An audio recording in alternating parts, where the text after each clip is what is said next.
Hari ini, gue kedatangan tetangga yang luar biasa banget.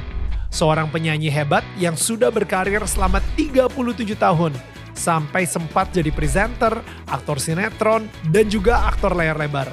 The one and only Hedi Yunus. Hari ini, Kang Hedi akan berbicara secara raw mengenai masa hidupnya yang sempat kelam ketika dia kecanduan narkoba. Bahkan sampai diskors dari Kahitna. Kang Hedi juga akan bercerita tentang beratnya kehilangan seorang Carlos Saba di awal tahun 2023 kemarin. Inilah kisah tetangga kita.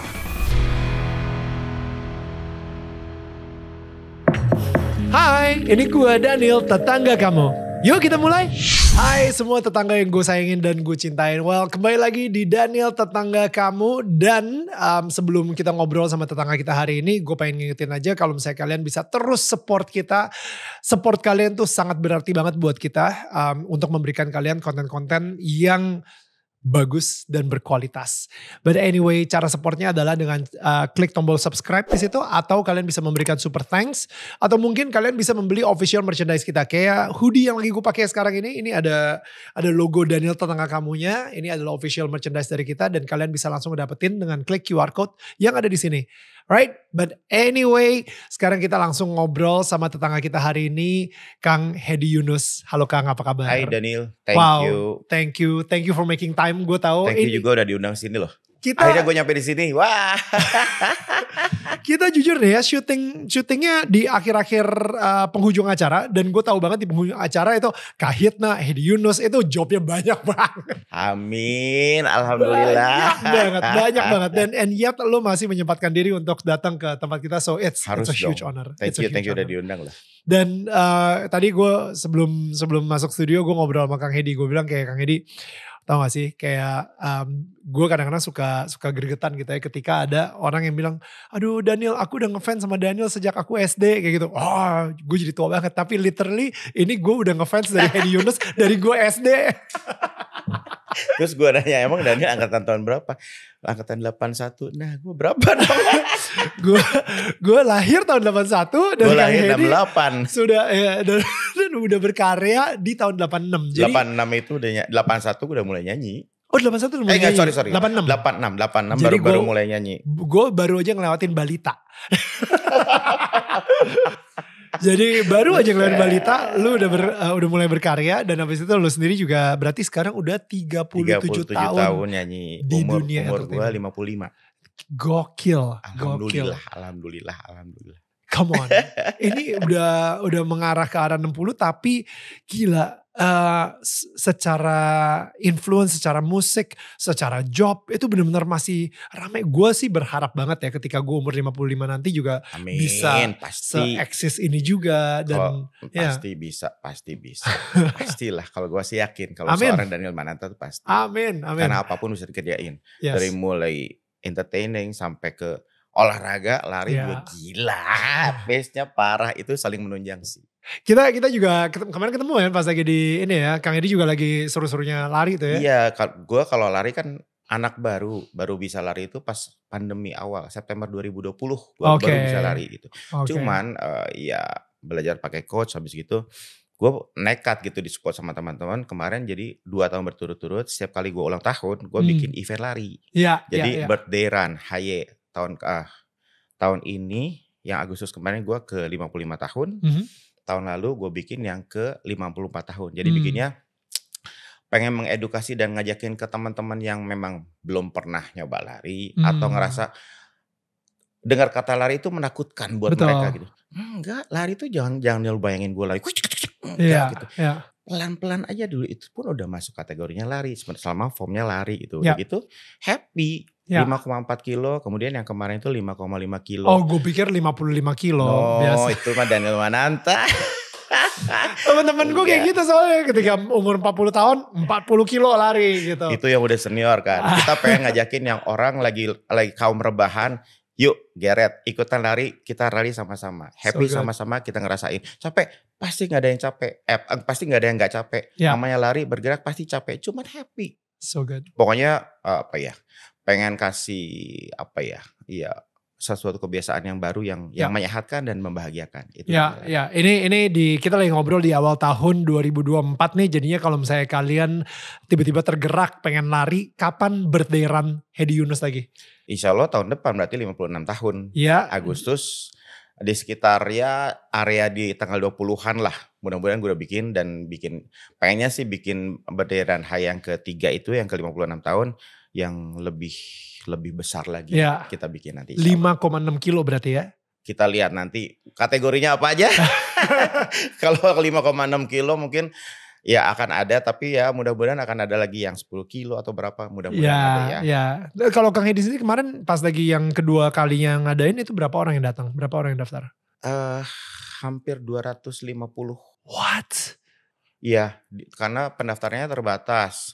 Waktu yang tahun pertama, yang tahun lalu kan masih pandemi tuh. Kita batasin, yang offline-nya hanya 70-an, yang virtualnya ada sekitar 40 gitu. Itu pun itu udah alhamdulillah banget. Nah, yang kemarin itu yang offline-nya ada sekitar hampir 200 kurang, yang offline-nya 50-an gitu. Jadi segitu. Tapi totalnya pas lagi segini juga udah banyak banget ya. Mudah-mudahan tahun depan kita lebih banyak lagi, lebih ada sponsor lagi. Wow, 250 itu baik. Gua aja ini udah berapa lari, cuman lari berapa tahun ya? 6 tahun kali ya. Tapi nggak pernah pede untuk bikin acara lari sendiri gitu. Dan kayak Kang Hedi, wow. Gue karena support sama teman-teman yang pelari juga, jadi gue senang banget gitu. So inspiring. Thank you Kang Hedi. So let's talk about you.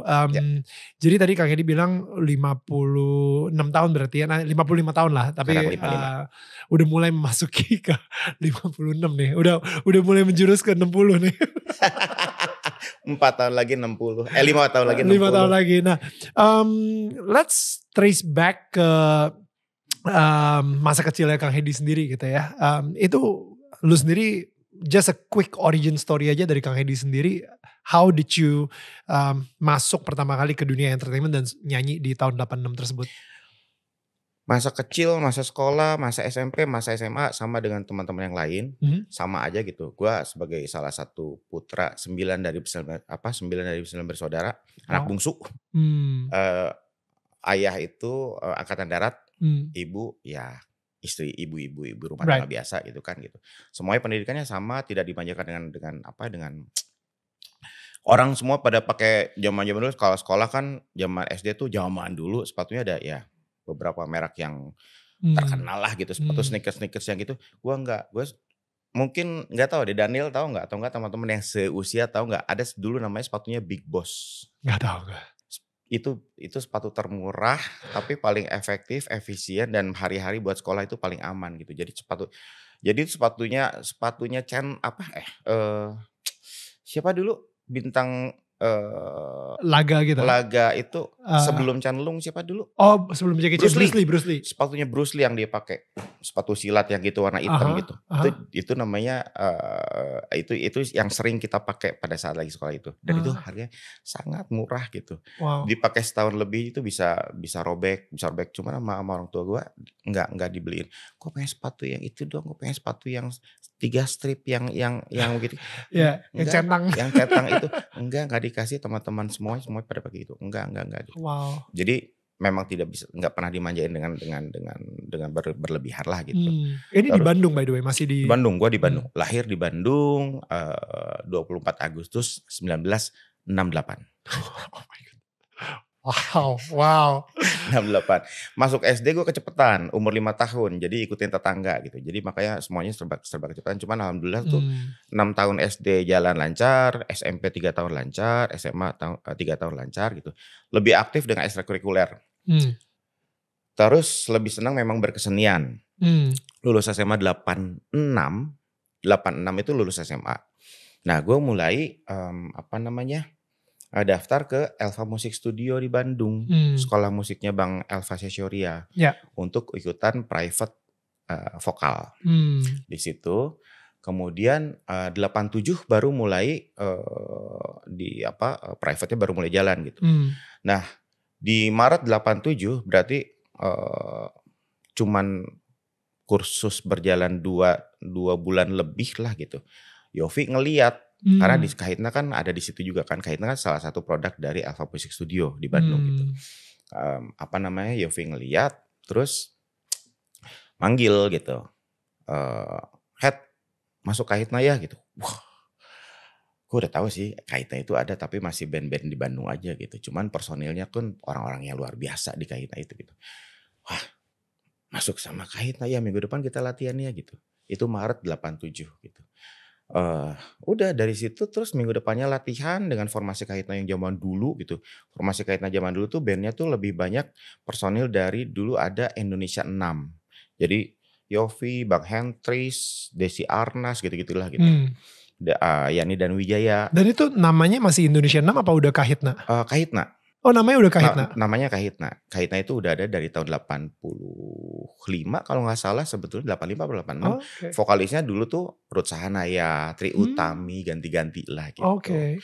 Sampai pada generasi yang gue masuk, gue udah ada Carlo, almarhum gitu. Yep. Udah dari situ 87 berjalan terus tuh Kahitna.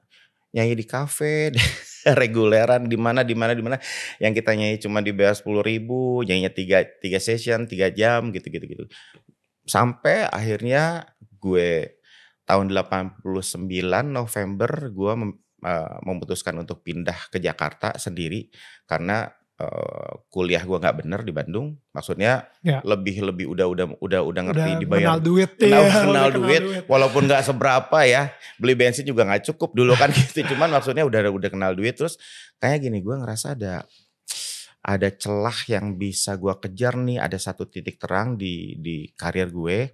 Karena 87 gue ikutan Festival Suara Remaja waktu itu.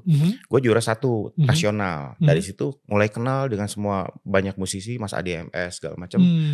Gue udah mulai bolak-balik ke Jakarta untuk rekaman jingle segala macam gitu. Terus 89 gue ikutan lagi lomba penyanyi remaja, satu radio dengan satu produk minuman soda gitu. Terus dari situ gue makin tuh di situ juara 2 nasional gue, juara satunya. Jadi 87 yang di festival juara 1, Johandi juara 2. By the way, Johandi Yahya adalah manajer gue. Dulu dia masuknya ke Cool Colors gitu. Jadi Johandi itu juara 2 Jadi ya. sama gue, Johandi tuh dulu deket banget. Rival gue di festival. 87 gue juara 1, Johandi juara 2. Di 89 Johandi juara 1, gue juara 2. Sorry, ini insight internal banget. Ya, internal. Jadi Johandi itu emang ya ternyata dia sebagai manajer gue itu luar biasa banget. Tapi setiap kali ada acara musik dia pasti ngambil mikrofon, dia nyanyi gitu. Karena suaranya bagus banget ya, gatal banget. Gatal banget. Jadi itu dulu tuh sahabat gue juga. Dulu kemana-mana sering banget nginep di rumahnya dia atau gimana. Zaman dulu begitu. Yang di kota tuh? Yang di kota. Naik bis yang bertingkat sama-sama sama Johandi tuh. Sama Johandi asli deket banget dulu. Okay. Setelah abis itu 89 abis festival itu terus mulai semakin berkembang linknya gue gitu. Udah kemana-mana, akhirnya udah 89 akhir gue memutuskan untuk pindah ke Jakarta. 90 mulai rekaman single, ada soundtrack film Kristal Tiada Cinta, gue duet sama Irma Jun, apalah. Kemudian setelah pindah ke Jakarta berkarir, semakin ada album solo yang pertama, album solo yang kedua, album solo yang ketiga, Suratku segala macam. Padahal ini masih bersama Kahitna juga ya? Gue bolak-balik, jadinya yang tadinya bolak-balik Bandung-Jakarta, sekarang Jakarta-Bandung. Membahasakannya seperti itu. Oke, dan Kahitna masih di Bandung saat itu? Kahitna masih di Bandung, karena Kahitna masih reguleran di Bandung. Oh, berarti secara album solo lebih sukses Hedi Yunus duluan daripada Kahitna ya? Lebih duluan ada. Jadi dari 90 gue ada soundtrack film, ada single Berikanlah, kemudian album solo yang pertama, album solo yang kedua, album solo yang ketiga. Kahitna masih di Bandung untuk... Kahitna juga udah bikin single waktu itu tahun 90 kalau gak salah. Tapi belum senaik Hedi Yunus yang udah sampai dipakai sama sinetron dan lain-lain gitu ya. Ya. Abis itu 9, jadi gue bolak-balik ke Bandung itu karena Kahitna ada reguleran di hotel mana, di mana. Udah gak mikir lagi honornya 13.000, gue pakai dulu udah misalnya nanti malam di Bandung nih Kahitna nyanyi di kafe apa gitu. Bayarannya misalnya 18.000 gitu. Nah gue dari Jakarta sosokan dari Halim ke Husein pakai pesawat. Agak norak sih, pengen coba pakai pesawat juga. Pesawat itu dulu berapa puluh ribu gitu ya. Oke. Gaya-gayaan kalau ditanya, tadi pakai pesawat gitu. Sombong amat, iya pengen nyobain aja, mumpung ada rezeki lebih. Jadi kadang-kadang, kan ini honornya berapa? Ya, ntar juga besok gue di Jakarta ada lagi honor tambahan, kayak gitu. Maksudnya udah ada konsep menikmati hidup ya, tapi nabung juga tetap harus gitu. Habis gitu udah 94 Kahitna baru muncul album pertama Cerita Cinta, itu langsung Kahitna itu udah dari situ. Kita jalan sama-sama di Jakarta. Kahitna, Hedi Yunus, Kahitna, Hedi Yunus, Kahitna, Hedi Yunus. Gitu. Tapi Kang Hedi ketika itu kan dari 89 udah Hedi Yunusnya sendiri tuh udah naik banget gitu ya. Kenapa masih mau tetap bertahan sama Kahitna? Padahal banyak banget ketika lu udah mencicipi, wah udah deh gue lebih gede nih sekarang. Hedi Yunusnya itu jauh lebih gede daripada Kahitnanya. Kenapa enggak, oke, gue lepas ya, gue udah gak punya tanggung jawab lagi sama Kahitna karena gue sibuk nih sama album solo gue, kayak gitu misalnya. Enggak tahu waktu itu ya, kayaknya emang bukan gak ada pilihan, cuman selama gue bisa jalanin dua-duanya,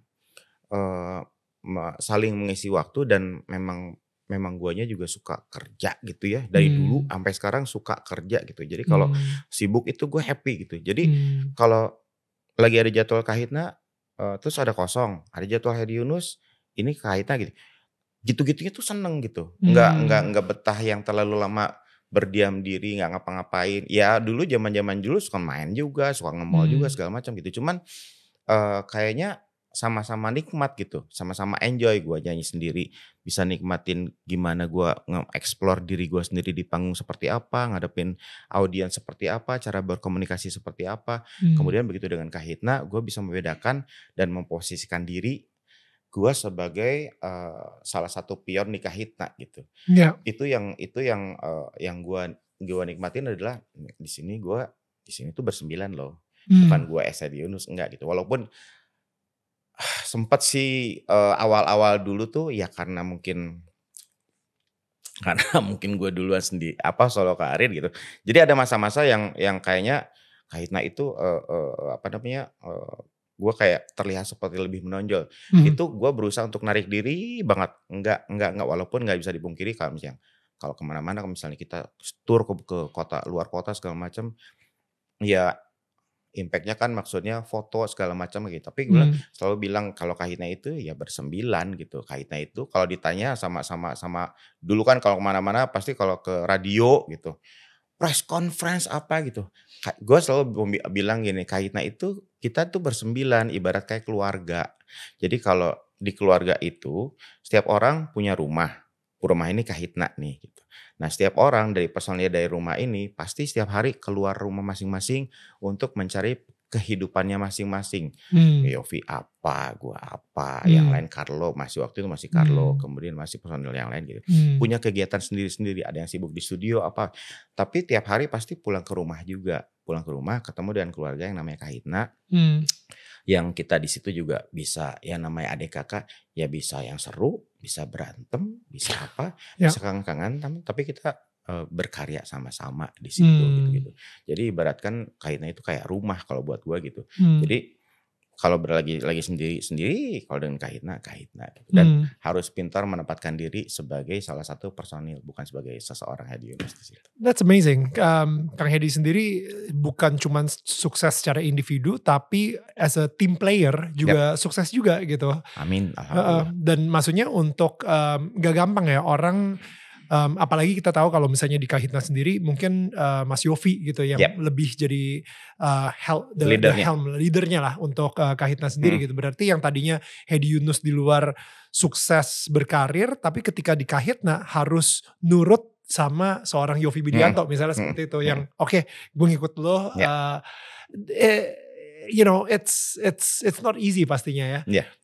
Tapi gue penasaran, pernah nggak seorang Hedi Yunus sendiri itu mikir, udahlah gue cabut aja dari Kahitna. Karena Kahitna sendiri kan it's a huge brand.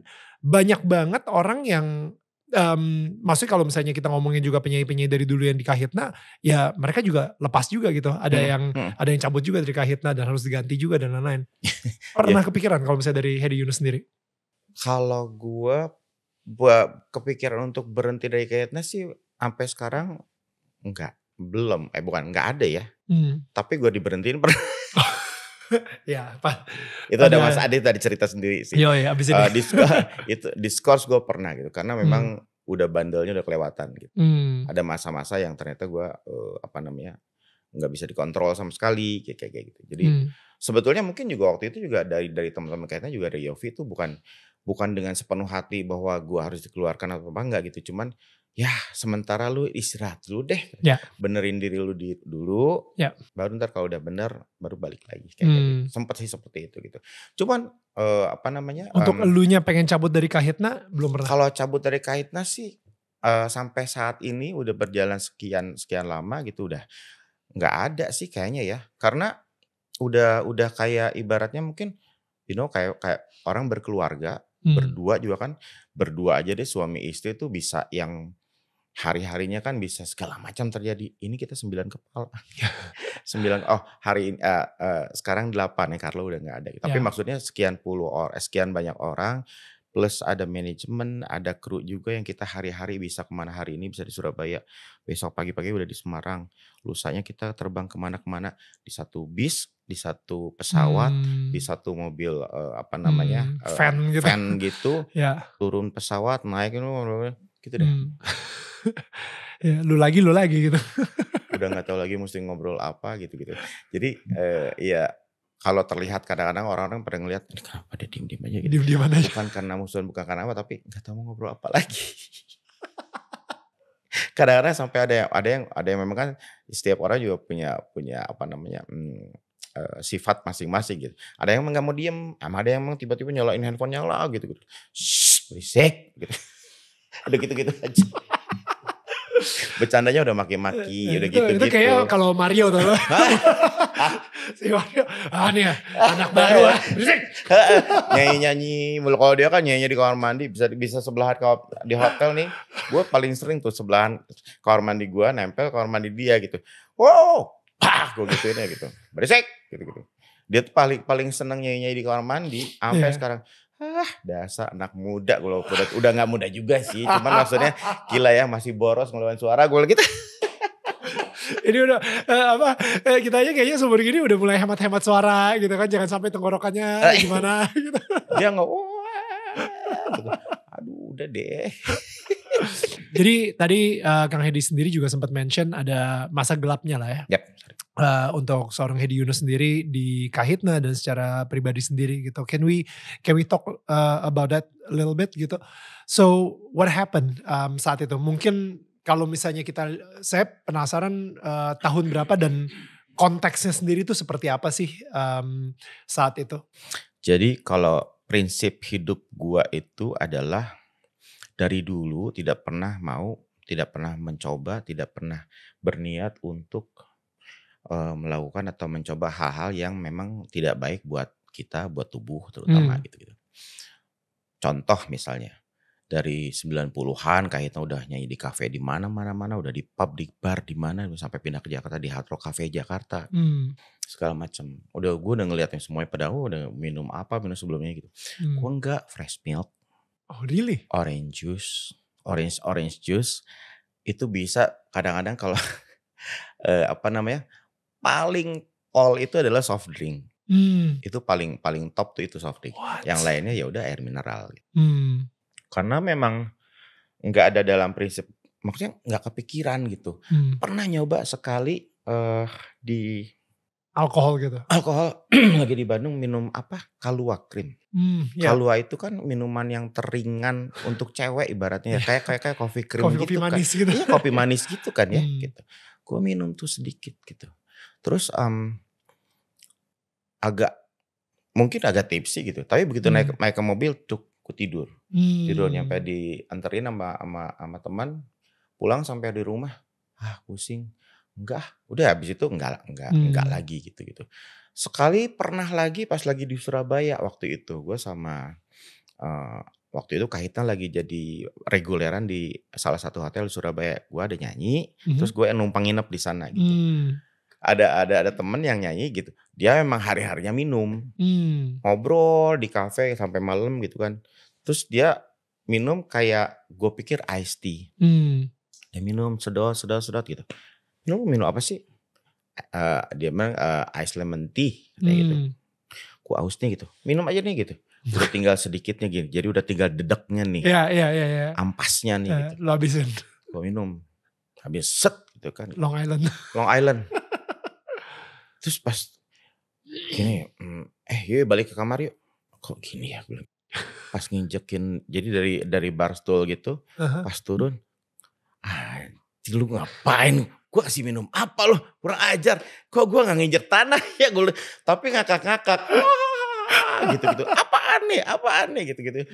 Wah ini namanya Long Island tuh 7 campuran apa gitu-gitu. Iya. Gila itu gue sampai ke kelip pegang-pegang tangan gitu. Terus udahlah pokoknya sampai tidur gitu. Pas bangun tidur gak enak. Udah enggak gitu. Iya. Gitu. Sampai satu masa gitu di tahun 95 gue abis rilis album Suratku. Itu album keberapa ya? Album solo yang ketiga. Oke. Dimana lagu itu tuh memang kayaknya jadi kick off-nya namanya Hedi Yunus buat gue ya. Dan mungkin banyak buat pemirsa juga.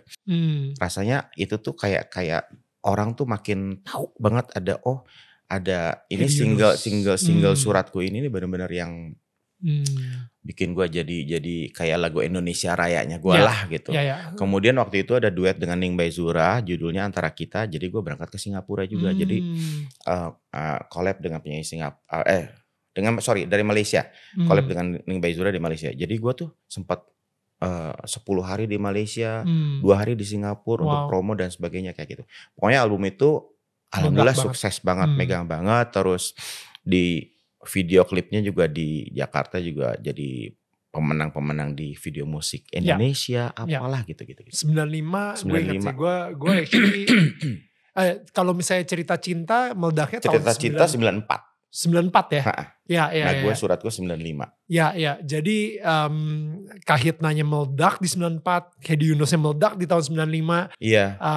Kayaknya itu saat momen open door kayak benar-benar terbuka banget tuh semuanya tuh ya untuk seorang Hedi Yunus gitu ya. Bahkan dulu agak sering tuh kita di satu panggung, jadi gua Hedi Yunus nyanyi, terakhir Kahitna nyanyi gitu. Atau enggak Hedi Yunus nge-MC, karena gua waktu itu pernah punya program juga di TPI. Wow. Masih pelajar ya. Judulnya ABG. Aneka Bakat dan Gaya. Gue jadi ABG. Aneka Bakat dan Gaya. Programnya adalah ABG, Aneka Bakat dan Gaya. Itu gue pegang 3,5 tahun. Wow. Itu juga jadi salah satu momen bahwa gue sebagai pembawa acara waktu itu. Ya, itu tahun 95 juga tuh? Aduh, itu 95 sampai 98 kali ya? Enggak. 93, 94-an ya. 94-an sampai 96-an ya? itu. Wait, ini this is very interesting ya. Karena I know kita sekarang ini lagi menuju perjalanan di mana masa kekelaman seorang Hedi Yunus, tapi sebelum itu kayak dikasih berkah yang besar banget.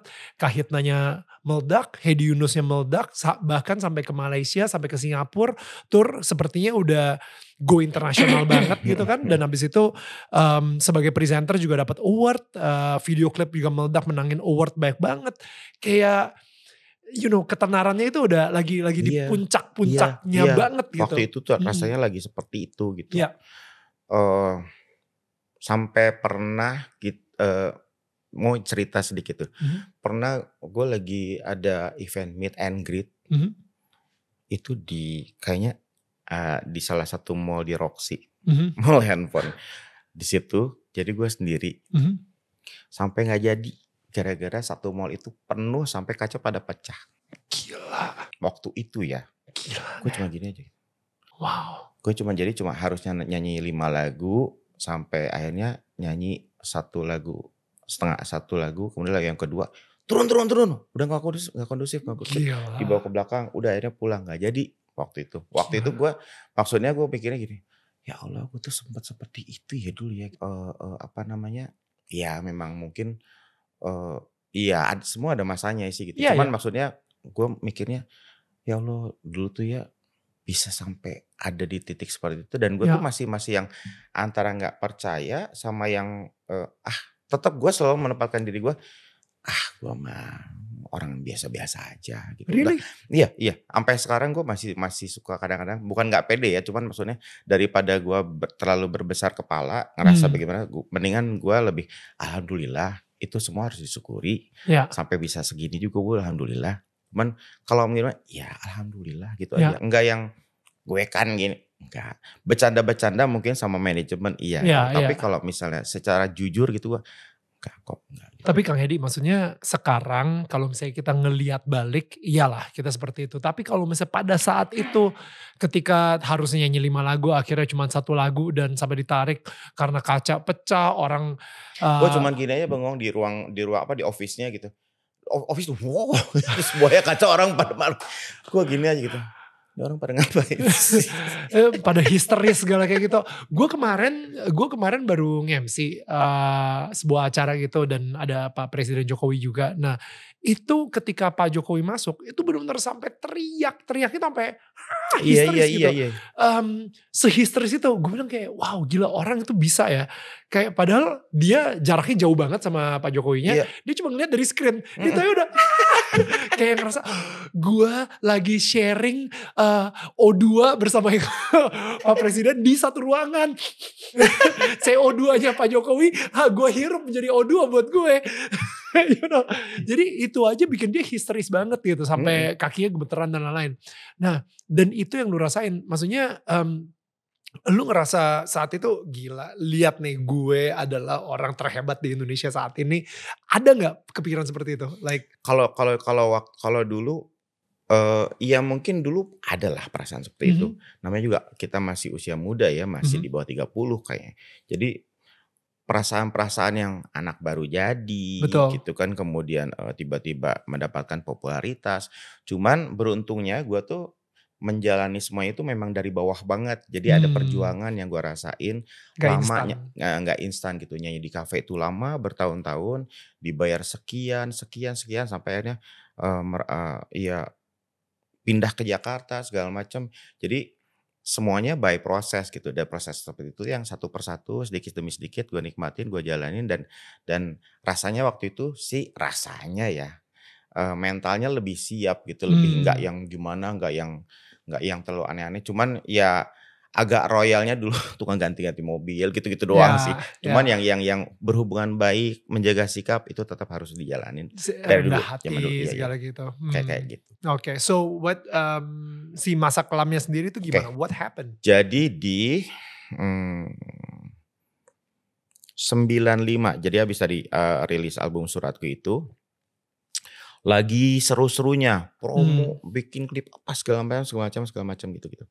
Terus gue tuh udah sering ngeliat gitu ya, dulu zamannya Ekstasi. hmm, Gue sering ngeliat sahabat-sahabat sahabat-sahabat dekat gue udah mulai, sering Ekstasi gitu. Dan gue juga hmm. sering-sering kalau misalnya lagi ke kafe gitu, si waiter-nya tuh pada bilang, "Wah Kang, gue udah 3 hari ini nggak tidur," gitu. "Apaan sih? Kenapa? Ya, Emang apa pengaruh dari minum seperti itu?" Gitu. Masih polos gitu. hmm, "Enggak, biasalah," gitu, ya nyebutin lah ada satu orang gitu ya, hmm, petinggi di Indonesia gitu. hmm. Mungkin biasa kalau dia di situ kan kalau weekend udah di diskotik di bawahnya tuh di-close dari Jumat sampai Senin. Wow, "Terus ngapain?" Gue bilang gitu. "Ya udah gitu aja gitu, hmm, berkumpul aja," gitu. "Hah? Apa sih?" nggak make Terus sense. Ya. heeh, nggak make sense gitu. Terus, satu hari gua sama salah satu sahabat gue juga tuh di Hmm, tetangga di rumah gitu di Tebet, diiniin gitu sama dia dengan bangganya gitu karena dia juga mungkin baru kali ya gitu. "Dot, sini sini sini, duduk," gitu. Panggilan gua kalau buat teman-teman yang deket tuh namanya Hedot. wah, "Dot, sini sini, duduk," duduk. "Apaan sih?" Bilang gitu. "Nih ada ini nih," sama dia. hmm, Berbagai macam bentuk dan warna dia liatin gitu, si hmm, ekstasi itu. Ada yang pink, ada yang bentuk hati, black hmm. heart, ada yang apa apa apa apa Wow, apa apa. Bilang, apa ini? Gue bilang gitu. Lucu ya, kayak mainan gitu ya, kayak permen pengen kayak cobain. permen lucu gitu. Ya bahasa ini kan inek. Iya. Kampungan banget. Pokoknya ini inek nih gini. Oh lu juga, bilang gila. Itu gue masih marah-marah sama dia. Sama tetangga lu ini nih. Sama dia, karena memang kita kan semuanya hubungannya deket gitu, saling sayang gitu lagi. Ngapain lu? Gue masih marah-marah banget gitu. Terus ya enggak, sama dia karena gue marah-marah, dia akhirnya raup gitu, simpen gitu. Besoknya gue ada ke Bandung itu untuk, jadi ponakan gue ada sunatan di Bandung, di rumah dipestain. Nah gue itu sebagai salah satu omnya gitu, gue nyumbang acara. Gue panggil lah satu pemain keyboard, gue panggil lah satu penyanyi, yang mana semuanya disponsorin sama gue sebagai omnya lah gitu. Sini buat hiburan gitu. Udah selesai, bayar honornya segala macam. Malamnya sama mereka ini diajakin ke polo diskotik di Bandung, polo zaman dulu gitu. Diajakin ke situ, dan gue tahu mereka tuh udah mulai sih, udah dari sebelumnya udah mulai suka si ekstasi itu gitu. Cuman ya gue nggak nyangka aja gitu pas ngeliat gitu, tiba-tiba yang satu beli gitu di depan mata gue banget gitu. Pas beli, wah gila loh. Duit yang gue kasih dia beliin itu ya. Gue jadi maksudnya ada ya, bukan pamrih sih, cuman sial lu, ngapain gue bayar lu gitu. Iya. Begitu yang ngebalik gitu, gila lu ya, gitu. Gue marah gitu. Oh gila lu ya. Honor yang dari gue tadi lu beliin buat itu. Gitu. Ingat banget 50.000 gitu. Enggak. Ini buat persahabatan kita, dia bilang gitu. Jadi yang satu pegang botol air mineral sedotan. Yang satu udah potek gitu. Buat persahabatan kita. Cut, yang satu masuk mulut, yang satu ini air mineral, sedotan. Minum. Ya kan minum obat pahit ya. Gitu otomatis. Itu jadi malam itu juga kayak sugestinya tuh gitu, kayak darah turun ke kaki, kayak ganti darah segala macam. Gila, gue jebol juga nih dengan ini gitu. Terus mereka teman-teman gue itu bertiga ngejagain. Udah pokoknya kita jagain gitu. Pokoknya lu mulai sekarang jangan mikir yang bete-bete, lu happy aja. Pokoknya kita jagain.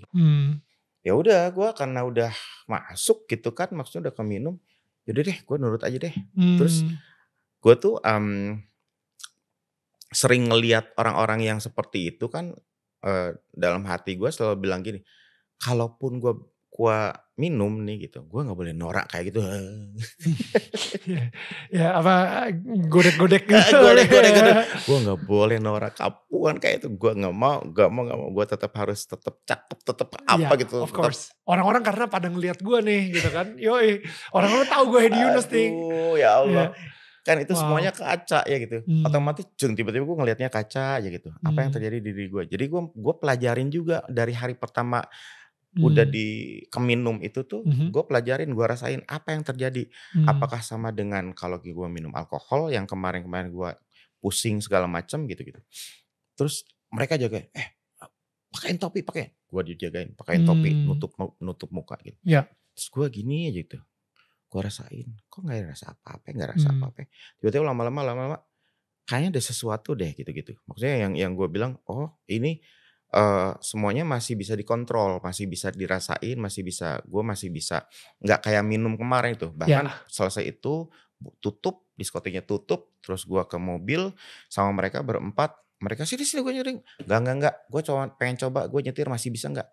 Nyetir gue masih bisa, kemana sampai ke jalan tol segala macam, sampai lanjut, dan dari situ setiap hari.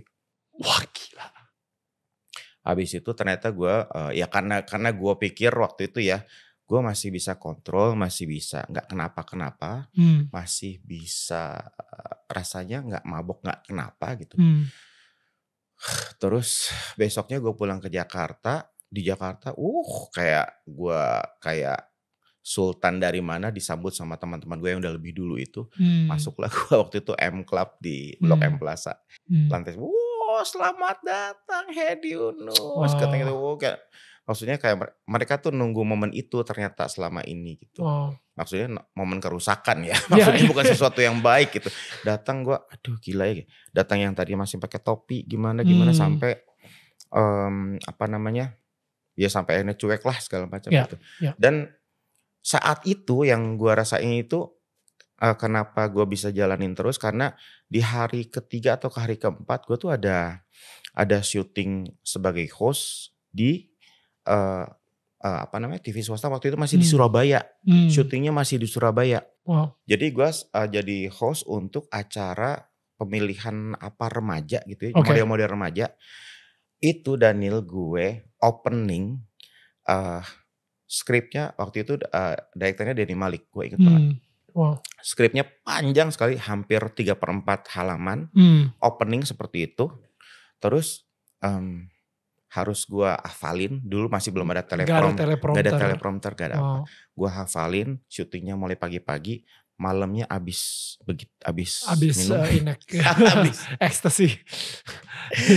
Besok paginya standby, Nggak tidur tuh ya? iya, tidurnya cuman sejam Tidur paling, ayam lah, ya. tidur ayam. Habis itu gua bisa hafal, pas lagi mulai take, mulai syuting, ada ini, ada house music, jadi jeduk jeduk jeduk jeduk.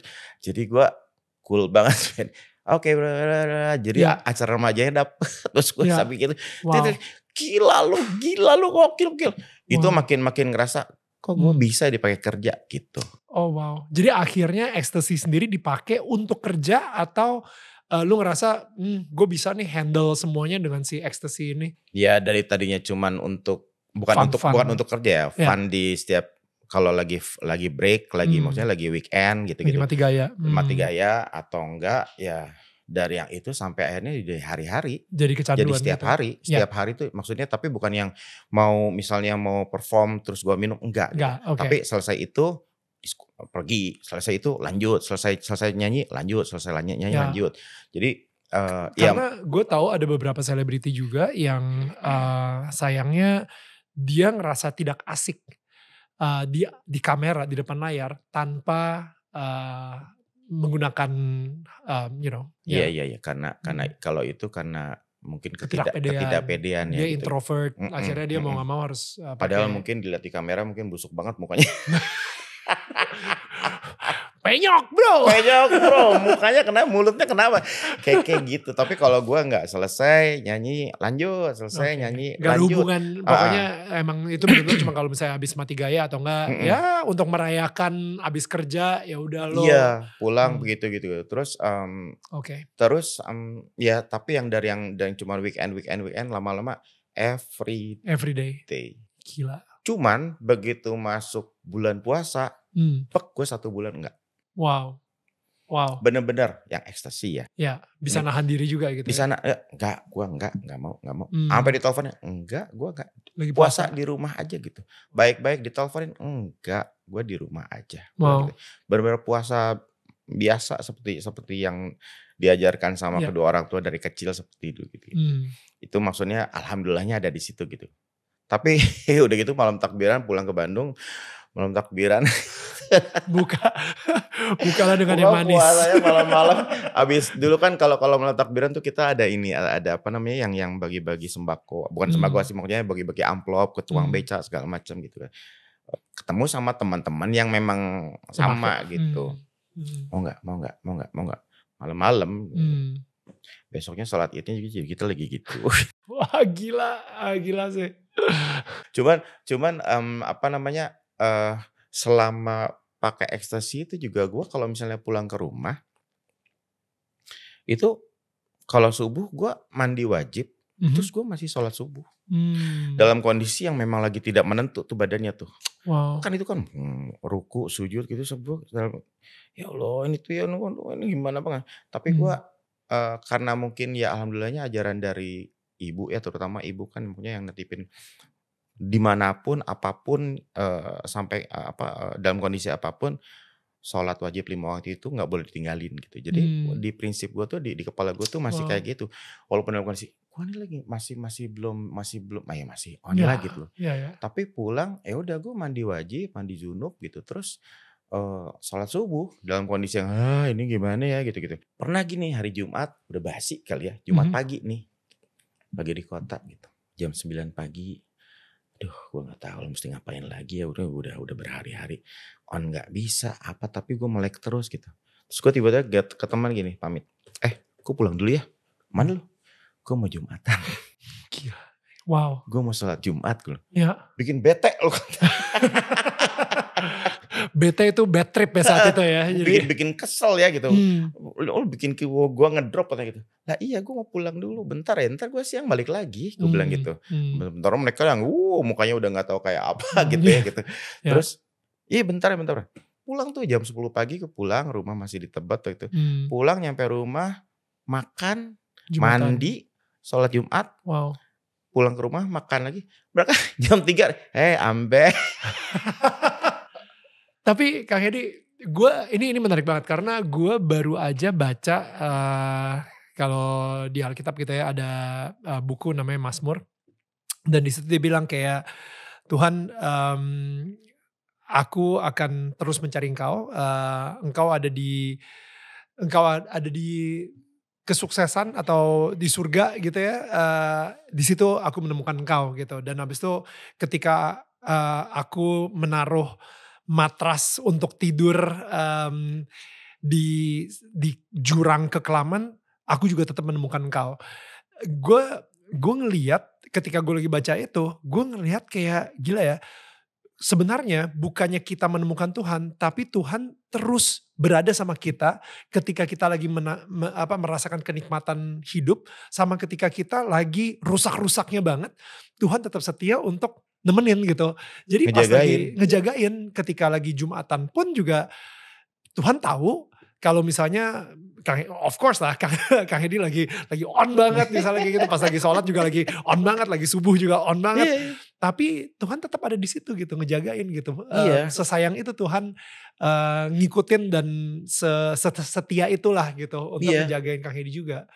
Jadi sering bahkan kalau lagi misalnya subuh nih, subuh udah jam 5 gitu ya, jam 5 subuh, udah yang udah di tengah-tengah gue udah duduk ngeliatin gini aja, udah hari keberapa gitu kan ya kayak tadi gitu. Yang di pikiran nih emang gue tuh orangnya memang suka jahil gitu. Terus seneng kalau udah berhari-hari terus gak tidur segala macam tuh pengennya jahilin orang, terus ya entah dia mau jadi ngedrop, mau jadi apa, mau jadi kesel ke gue, tapi gue ajak bercanda gitu. Itu cuma gila. Colek teman yang sebelah gitu. Dia lagi, kenapa? Gue mau nanya, ini orang-orang pada gak sholat subuh? Gue cuman gitu doang. Ini orang pada gak sholat subuh? Lu ya bener-bener ya katanya gitu. Itu kan satu perkataan yang mungkin buat mereka, ini ngeselin banget sih nih orangnya gitu. Tapi maksudnya ya terlintas di pikiran gue aja gitu. Sambil dalam hati gue, iya gue juga gak sholat, gimana sih gitu-gitu ya. Kayak gitu-gitu. Cuman alhamdulillahnya tuh ya jadi setiap kali pulang ke rumah apa masih suka menjalankan sholat gitu. Sampai pada akhirnya si ekstasi itu gue 1,5 tahun berhenti. 1,5 tahun berhenti itu di tahun 97-an kalau gak salah waktunya ya. 97 karena gue udah bener-bener yang stuck, gak tahu itu nikmatnya di mana, enaknya gimana, gak pernah, dan ibaratnya gak pernah jadi, gak pernah on gitu. Gue terakhir neken itu 13,5 butir. 13,5. What? Oke.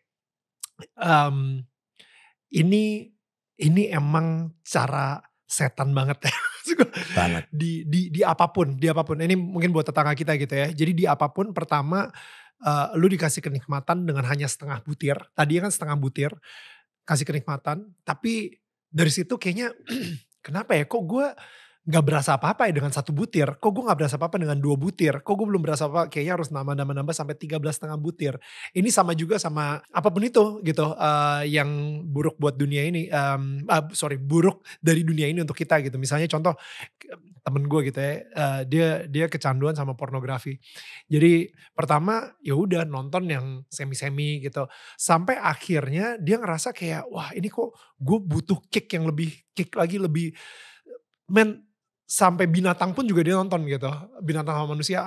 Pokoknya yang udah aneh-aneh. Udah mulai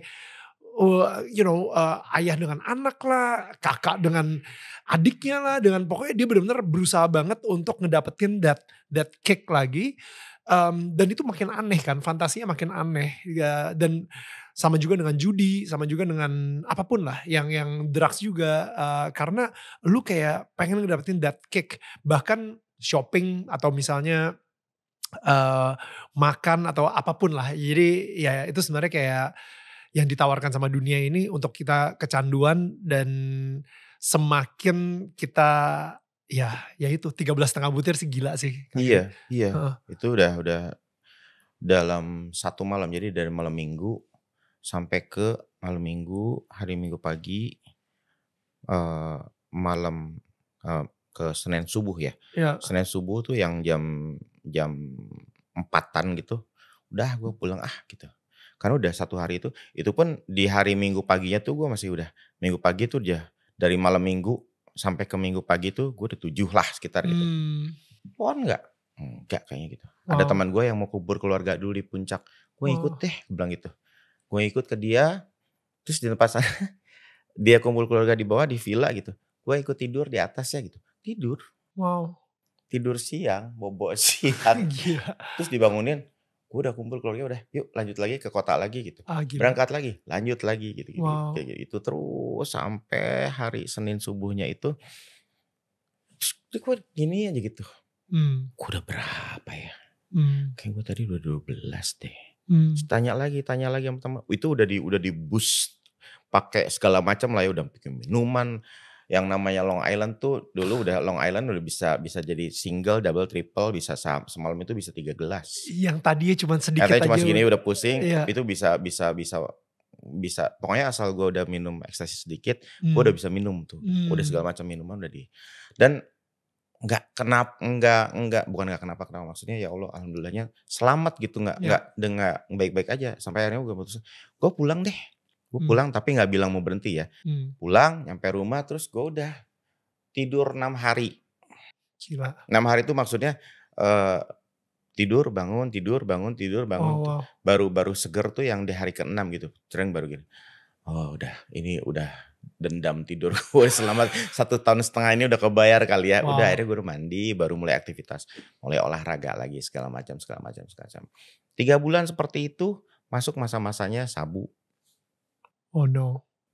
Jadi dari terakhir waktu ekstasi juga gue udah nyoba tuh sabu. Jadi sambil, sabu baru masuk gitu. Oh. Jadi nyabu dulu baru neken gitu kan, Mmm. gitu-gitu.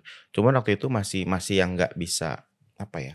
Supaya dapat high yang lebih tinggi lagi ya? Iya, dan itu Mmm. kan teknologi baru gitu kan. Ada yang Mmm. baru nih, kalau ada yang baru kan kayak Mmm. mereka pada heboh gitu. Ada yang Iya. baru nih, "Apa sabu? Sabu apaan sih sabu?" Bilang gitu. Mmm. Pas lihat, "Ah ribet makainya ya," gitu. Kalau ekstasi Mmm. kan tek gitu, ini Iya. mesti apa dulu apa dulu apa Iya, dulu. iya. Dipakein sama temen gitu. Terus, enggak ah, gue bukan perokok, masalahnya gue bukan perokok Mmm. gitu. Jadi ngisep, itu apaan sih gitu. Nah tapi di yang 3 bulan berikutnya tadi tuh ya lagi-lagi sahabat-sahabat gue yang waktu yang pertama kali merawanin gue waktu itu Iya, gitu, iya. mereka memang stay di rumah gitu. Wow. Tinggal di rumah juga maksudnya, ada Oh, yang di rumah kerja, lo, di jadi rumah gue untuk di Jakarta, right, di right, Tebet di gitu. Tebet itu. Mmm. Mereka memang tinggal di rumah juga gitu sama-sama gitu. Mereka udah di rumah itu udah sering gue lihat gitu, lewat tapi gue nggak pernah yang, tertarik lah gitu. Ada satu malam tiba-tiba gini, dia lagi kayak gitu, gue mau dong, "Jangan jangan jangan jangan." Mereka Mmm. ketakutan. Oh, wow. Ketakutan terjadi lagi waktu yang dulu gitu, karena waktu yang dulu terjadi itu yang waktu yang ekstasi itu, Mmm. mereka tuh sampai ngingetin, "Dot, eee, gua dengar lu di Jakarta," mereka di Bandung, "Gua dengar lu di Jakarta tiba-tiba jadi ini banget ya gitu, tiap hari ke diskotik gitu. Kenapa loh?" Gua bilang gitu. Jadi waktu itu kita teleponan, "Jangan terlalu kayak gitulah," gitu. Mmm. Saat itu jadi maju mundur sorry ceritanya, It's okay. mundur waktu itu, gue cuma bilang gini ke mereka gitu, yang bikin gue kayak gini kan elu. Mmm. Yang ibaratnya yang merawanin gue, yang Mmm. ngejejelin pertama kali kan elu. Mmm. Sekarang kalau gue kayak gini, lu puas lihat gue kayak gini. Jadi mungkin dulu kayak ada Ya. dendam yang tersampaikan, tapi ya sama temen juga ya udahlah gitu. Mmm.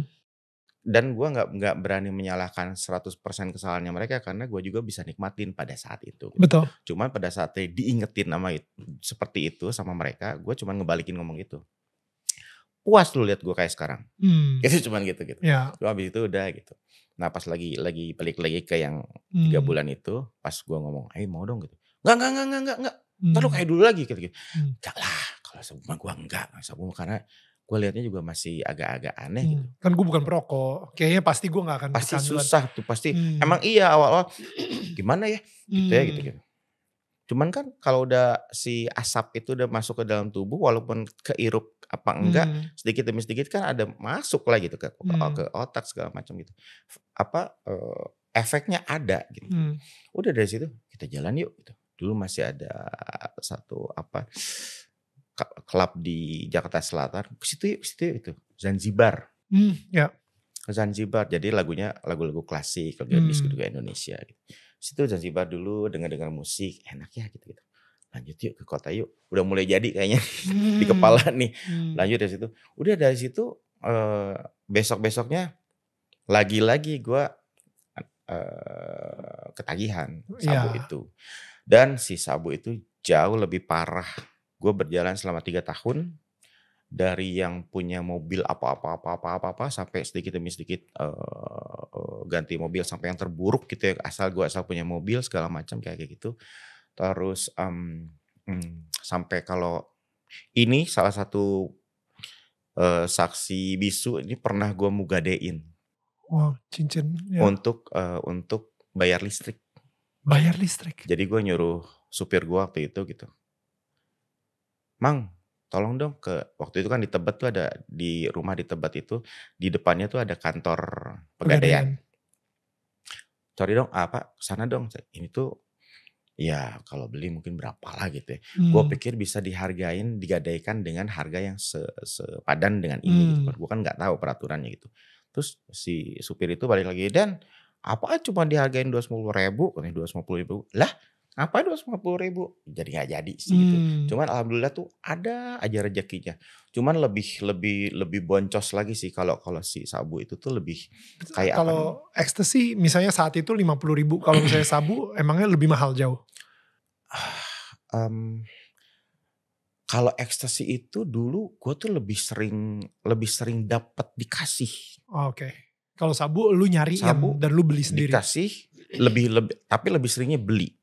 Dan sekalinya beli dari yang 1G, 2G, lama-lama borong 10G.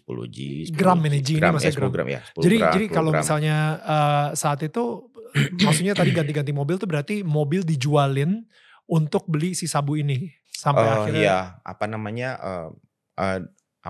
ya cari selisih lah gitu. Cari selisih, ganti mobil gitu. Terus ya honor nyanyi segala macam gitu, udah bener-bener gali lubang tutup lubang. Berasanya sih seperti itu. Gue sampai yang tabungan udah gak ada.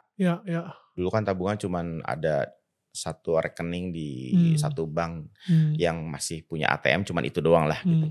Bener-bener yang jadi mikir gitu, hari ini duit gue dari mana ya, hari ini duit gue dari mana ya gitu. Wow. Sampai yang seperti itu gitu. Tapi itu bisa berjalan 3 tahun. Gila. 3 tahun. Satu hari kalau misalnya tadi 1G, 2G gitu ya, berarti udah satu hari itu udah gak bisa hitung. Udah. Karena kan kerjanya kalau sabu itu di rumah. Kalau ekstasi itu kan kita pergi. Itu masih kehitung tuh. Dan gue kalau masuk ke satu klub gitu kan, biasanya tuh suka orang pada masuk suka yang nyawer tuh banyak, yang ngasih juga tuh banyak gitu. Kalau sabu di rumah, gue beli, bandarnya datang ke rumah, gitu. Terus ya kadang-kadang ada beberapa yang memang suka datang ke rumah tuh untuk ya nemenin atau enggak minta ditemenin pakai. Kalau ada yang gue datang ya setiap weekend, gue teman-teman yang kayak gitulah gitu.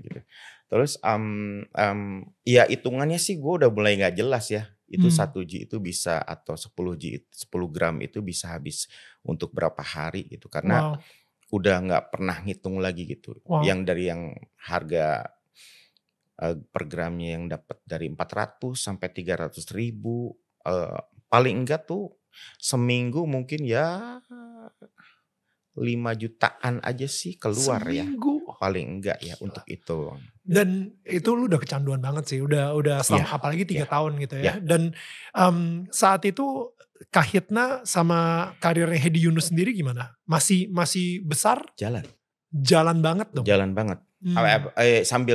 Semuanya sambil jalan. Gokil. Sendiri jalan, Kahitna jalan. Di Kahitna udah, tapi di Kahitna tuh udah mulai kesel. Kesel karena di apa namanya, di masa-masa Sabu itu gue udah ibaratnya kayak udah Hedi Yunus yang dulu tuh udah gak ada nih, yang paling disiplin, yang paling komit dengan waktu, yang apa-apa. Kok bisa begini loh. Dulu kan cuman vokalisnya cuman berdua sama Carlo ya. Datang nyanyi di mana gitu, di kafe mana gitu. Datang telat. Terus gue datang tuh lagu kedua. Itu makanya itu udah manggung. Terus gue dingin ya di pinggir panggung nungguin. Masuk lagu ketiga baru gue naik panggung, ngambil mic gitu. Gak maaf, gak apa. Gila. Itu anak-anak udah gak heran gitu. Lu ditendang. Gak heran. Iya, udah yang kali sampai diingetin lagi di studio latihan gitu-gitu, studio latihan. Terus ya mereka mukul gak bisa. Tapi mereka marah gitu. Ada teman sekamar gue tuh Pak Budi yang main drum gitu.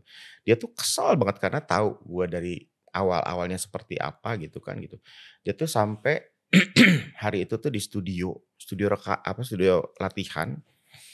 Dia sampai mecahin itu loh, botol minuman teh. Sampai, ini gimana sih? Kata gitu. Wow. Digituin. Gitu. Wih, dia marah. Cuman gitu doang. Gila ya. Bebal udah bebal sih, udah dablek banget sih gitu. Di sini udah di kepalanya tuh udah bodo amat lah gitu. Ini hidup gue udah apa. Waktu itu sih rasanya seperti itu gitu. Cuman ya teman-teman Kahitna juga berusaha ngerti lah sampai di puncaknya gue sebelum Discourse itu jadi ada satu acara untuk 5 band besar syuting TV, ulang tahun televisi, swasta, syutingnya di Bandung, di Bumi Sangkuriang. H-1 anak-anak udah duluan berangkat ke Bandung. Kalau gue nyusul besoknya karena hari itu tuh gue ada pemotretan untuk album solo gue yang ke-4 di rumahnya Titi DJ. Dan gue memang waktu itu melaksanakan pemotretan, cuman sampai malam banget. Selesai malam banget, pulang ke rumah, packing, jadi gak tidur. Pagi-pagi gue langsung ke Bandung, ngejar GR check sound di Bumi Sangkuriang jam 8 pagi sama Kahitna. Ya praktis gue entah itu udah berapa hari gak tidur gitu ya. Siang-siang outdoor segala macam gitu sampai jam 11-an gitu. Gue udah pulang, masuk ke hotel, terus gue diingetin gitu. Tas standby ya jam 4 katanya gitu. Oh sorry, kita baru balik ke hotel itu di atas jam 12 siang. Oke. Standby jam 4 sore ya gue. Gue bilang, gue minta ke salah satu manajemen dari Kahitna, temenin gue di kamar dong. Takut gue gak bangun nih, bilang gitu. Karena gue nyadar nih, pasti gue parah nih akan tidur bablas nih gitu. Gue lu tidur sendiri aja gitu. Mereka memang udah statusnya tuh udah gedek liat gue. Udah berbulan-bulan kayak gini gitu. Ya dalam hati gue, ya udah. Bukan salah gue ya kalau gue kebablasan tidur. Maksudnya gue masuk kamar sendiri. Terus kebiasaan gue memang kalau masuk kamar itu adalah pasti di lock, di slot gitu. Si kuncinya tuh pasti di slot. Terus di don't disturb, dipasangin kertas gitu. Ya. Gue tidur. Udah nggak sempat lagi pasangin alarm atau apa-apa. Bablas.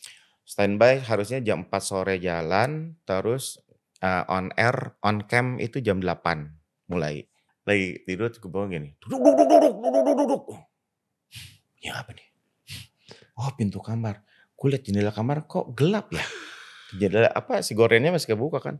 Kok gelap ya? Jam berapa ini? Gue bilang gitu. Lihat, mampus jam 8 kurang. Mampus harusnya udah syuting, udah on cam. Gila. Ya. Itu gupuk. Gue lihat dari intip dari lubang pintu itu. udah kepala semuanya ada berapa orang itu. Dari security, dari manajemen gue, terus ada ustadz gue waktu itu gue tuh udah ditemenin sama seorang ustadz namanya gue panggil dia Abah gitu. Wah banyak banget nih. Itu gue terus gue cetek. Alhamdulillah. Yang di luar sana gitu. Mereka pada mikir lu udah OD mati gitu misalnya. Ya ampun. Gue cuman gini gitu. Hedi alhamdulillah. Udah gak sempat pada marah juga kali ya gitu. Yeah. Cuman dia, ayo buruan. Iya udah. Gue cuman mempersilahkan mereka masuk. Maksudnya ya manajemen gue masuk. Ustadz gue masuk. Gitu. Yang lainnya udah pada puas gitu. Gue cuman masuk ke kamar mandi. Sikat gigi, cuci muka. Ganti baju buat show. Yuk jalan. Lagi cuman gitu doang. Udah jalan pakai mobil karena macet kan mau menuju ke venue-nya gitu. Gue ingat banget kita masih di jalan gitu mau masuk ke parkiran. Ya. Gue dengar karena outdoor tempatnya. Kahitna. Kahitna dipanggil. Gue turun dari mobil lari sama mereka sama manajemen gue sama si Abah gitu. Lari-lari nembus penonton. Carlo lagi nyanyi lagu pertama tuh. Ya. Apa lagu apalah gitu gue lupa deh. Gue nembus penontonnya gini. Ini Hedi Yunus sih. Kok Hedi Yunus jadi penonton juga di sini? Lagi lari. Terus ya udah. Jadi begitu standby lagu pertama selesai di pinggir gue. MC-nya gue ingetnya tuh si adiknya Sarah Sechan. Kang, dari mana dia cuma gitu. Tapi dia tahu, dia ngerti gitu. Dia sempat ngajak ngobrol soal gitu. Ya udah sabar ya, tenang ya. Habis ini nyanyi ya, iya gitu. Habis itu lagu kedua baru gue masuk. Dan pada saat gue masuk itu gue ngerasa gitu. Anak-anaknya tuh pada di 7 orang di panggung itu pada. Ya. Dan ya mereka semua punya hak untuk benar-benar bete lah. Marah gitu. Makanya marahnya tuh karena ini tuh syuting TV. Ulang tahun TV besar. Kita ada di antara 5 band besar yang terpilih di Indonesia. Kita salah satunya gitu. Terus ya udah gue tetap nyanyi selesai syuting selesai kukut segala macam kayaknya kumpul tapi gue nggak ikutan kumpul jadi yang mereka kumpul personil sama manajemen yang dimarahin tuh yang ditegor itu ustadznya gue si Abah yang nemenin gue gitu. Abah gimana nih Hedi gini guenya sih diem aja gitu bebal aja gitu memang apa namanya kayak ya bebal aja gitu. Ya udah dari situ balik ke Jakarta baru tuh berapa hari kemudian gue lihat di TV teman-teman Kahitna bikin press conference gitu. Jadi bikin surat bahwa Hedi Yunus diskors. Wow. Di situ. Jadi nggak ditegur langsung tapi gue lihat di TV malah. Gila, itu lebih parah lagi. Maksudnya minimal mereka ngomong dulu lah kalau gitu. Wow, jadi lu taunya bahwa lu diskors tuh justru dari press conference di TV. Di TV terus gue di SMS sama beberapa wartawan infotainment yang kenal deket sama gue gitu. Dot, lu diskors katanya. Gak tahu. Tuh udah di TV. Oh gitu. Oh iya tuh, gue diskors ya gitu. Gue cuma gitu doh. Wow. Tapi amazing bilangnya diskors ya, bukan dikeluarin ya. Skors diberhentikan dulu gitu. Iya, karena ya lupa deh kenapanya gitu. Oh, alasannya tapi bukan karena narkoba dan atau apa gitu. Jadi diskors dulu gitu. Tapi sejujurnya jadi di 1 tahun terakhir itu tuh di beberapa bulan terakhir itu tuh gue memang lagi sebetulnya lagi gini nih. Lagi make tuh gue tuh lagi nih. Ya Allah, kapan ya waktunya ya? Gue tuh udah angkat tangan nih sebenarnya nih. Cuman kalau dari diri sendiri untuk berhenti, gue sulit. Wow. Ya. Gue tahu Allah itu pasti yang bisa menyelamatkan gue gitu. Karena gue dari tangan gue tuh perlu berapa ratus ribu % kekuatan untuk bisa bangkit dan berhenti dari ini gitu. Ini tuh ediknya tuh luar biasa gitu. Dan itu sebenarnya ini tuh bukan gue. Bukan. Gue tuh gak gini. Gue yang dulu tuh enggak begini nih, tapi karena udah ngerasuk udah masuk ke badan dan udah bertahun-tahun, kayaknya ya gimana sih, lu kalau misalnya makan udah kenyang banget, tapi tiba-tiba lu makan lagi, udah mau muntah, ibaratnya seperti itu. Ya. Ini gue nih udah begini nih gitu, cuman gue tuh nggak punya kekuatan untuk mau berhenti, gue tuh nggak bisa gitu. Tahu pokoknya gue gue sih yakin, hakul yakin nungguin mukjizat dari Allah kapan gue akan bisa berhenti dari sini dan itu memang Allah yang Maha tahu, gue bilang gitu. Jadi lagi itu terjadi pas lagi make gue ngelamun gini gitu. Tapi make lagi gitu. Jadi kayak yang aduh sebenarnya gue udah gak mau tapi refleks gitu. Yeah. Jadi abis itu ya selang diskors, abis kejadian diskors itu selang 2 apa 3 minggu gue berhenti. Ada momen yang bisa bikin gue akhirnya oke, ini momen gue berhenti. Gara-gara gue ditelepon sama sahabat gue. Ya mereka tahu lah gitu. Karena teman dulu jalan waktu zamannya ekstasi gitu. Terus mereka bilang gitu suami istri gitu. Tadinya istrinya dulu nelfon malam-malam. Tiba-tiba dia nangis-nangis. Gue manggil dia teteh gitu. Berhenti. Dia bilang gitu. Apa teh? Gue tuh memang hari itu memang rencananya udah mau berhenti. Emang mau stop gitu. Cuman ya nunggu waktu lah gitu. Berhenti sekarang juga. Dia nangis-nangis gitu. Ternyata gue ada di TO. Dari daftar TO. Dia dikasih tahu sama temennya yang polisi apa tuh namanya lah. Yang gak pakai seragam gitu. Dia tahu kalau mereka nih suami istri ini sahabat gue gitu. Kasih tahu gitu. Oh wow. Kasih tahu dia bilang gitu. Dia langsung teriak-teriak, ditelepon diteriak-teriak, berhenti sekarang juga di boy, please berhenti. Udah nangis-nangisnya udah gak kondusif, diambil handphonenya sama suaminya, ya please sekarang juga yang bisa diilangin, yang bisa dimusnahin, yang bisa ditanam, bisa dipecahin, semua pokoknya semua barang bukti saat sekarang juga dia jangan nunggu. Pokoknya tutup telepon, stop, dia bilang gitu. Please nurut ya. Ya emang mau ini lagi mau cari momen berhenti kok bilang gitu. Udah aja tutup telepon kok. Ini kali momen gue dan doa gue diijabah sama Allah ini nih momennya nih sekarang gue diingetin seperti ini gitu. Udah dasar. Oke, kita perpisahan dulu ya. Bos masih ada 5 gram. Ya udah ini cara kita berpisah. 5 gram terakhir ini kita berpisah. Enggak udah 5 gram. Cuma maksudnya udah terakhir ya gitu. Taruh aja gitu. Karena gue taruh di toples kecil gitu yang lucu-lucu gitu. Terakhir ya perpisahan ya bilang gitu. Berat gitu kan. Sekali tarik tuk tiba-tiba gue pusing migrain. Gue tuh orangnya gak pernah pusing, gak pernah migrain. Oke. Tuk sebelah. Sakit yang kayak tutup paku gitu. Tajam gitu. Satu kali balik lagi tuk. Jadi tiba-tiba selesai gue berhenti, matiin segala macam kompor apinya gitu. Itu kayak ada jarum yang nusuk di sini 2, sakit banget. Wow. Ini kenapa ya? Gue bilang gitu. Gue gak pernah kayak begini udah berapa tahun.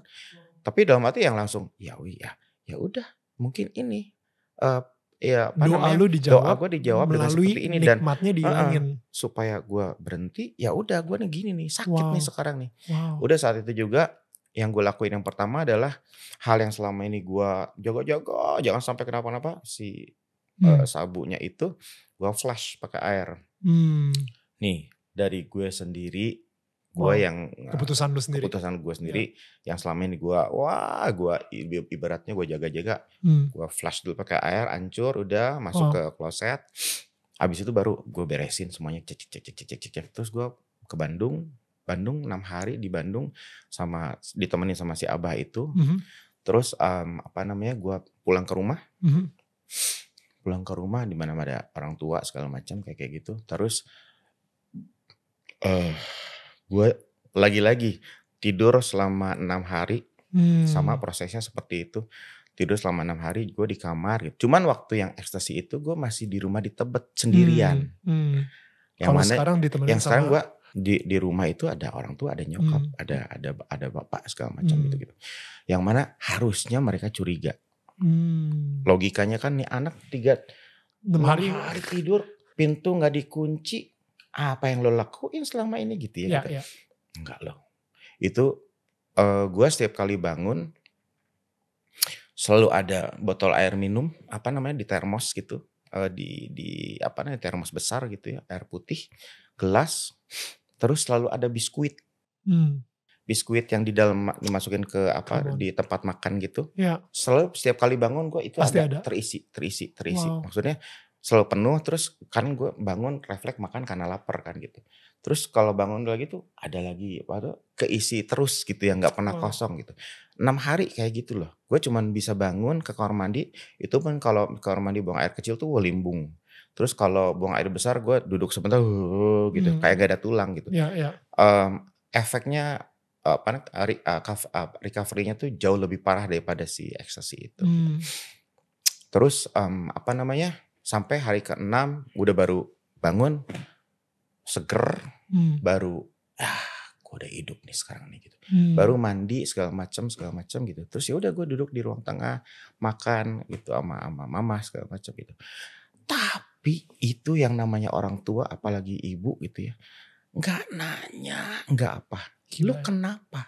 Nggak ngehakimin. Nggak menghakimi sama sekali, padahal kan logikanya ya maksudnya. Iya pasti dia tahu sih. Gue sih yakin mereka tahu, pasti orang tua tahu gitu.